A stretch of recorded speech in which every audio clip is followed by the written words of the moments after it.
દાહોદ જિલ્લાના સંજેલી તાલુકામાં નકલી અધિકારીનો ભાંડો ફૂટ્યો। પ્રાપ્ત માહિતી અનુસાર મુજબ દાહોદ જિલ્લામાં સંજેલી તાલુકામાં નકલી કચેરીઓ બાદ હવે નકલી કર્મચારીઓ પણ બહાર આવી રહ્યા છે। ત્યારે અગાઉ દાહોદ જિલ્લામાં નકલી કચેરી, લીમખેડા તાલુકામાં નકલી કર્મચારીઓ, ત્યારબાદ ફતેપુરા તાલુકાની અંદર હવે સંજેલી તાલુકામાં નકલી અધિકારી નરેન્દ્રભાઈ સબુરભાઈ ડામોર ક્લાર્ક તરીકે ઘણા સમયથી કામ કરી રહ્યા છે તેમ જાણવા મળતા આમ આદમી પાર્ટીના જયેશભાઈ સંગાડા સાથે કોંગ્રેસ પાર્ટીના કાર્યકરો ભરતભાઈ પરમાર તેમજ આમ આદમી પાર્ટીના કાર્યકરો મળી તાલુકા પંચાયત કચેરીએ આવેદનપત્ર આપ્યું હતું અને આમ આદમી પાર્ટીના જયેશભાઈ સંગાડાએ જણાવ્યું હતું કે નરેન્દ્રભાઈ ડામોર હાલ 15 થી 20 લાખની ગાડી લઈને ફરે છે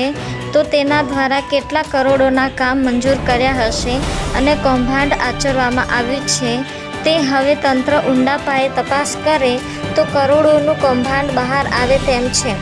શું આ વ્યક્તિ બાંધકામ શાખામાં કોના કહેવાથી કામ કરી રહ્યા હતા તો તાલુકા પંચાયત કચેરીના અધિક મદદનીશ એન્જિનિયર સાહેબને આ બાબતની જાણ ન હતી તે તપાસ કરતાં મોટા માથાઓ બહાર આવે છે કે કેમ એ હવે જોવાનું રહ્યું।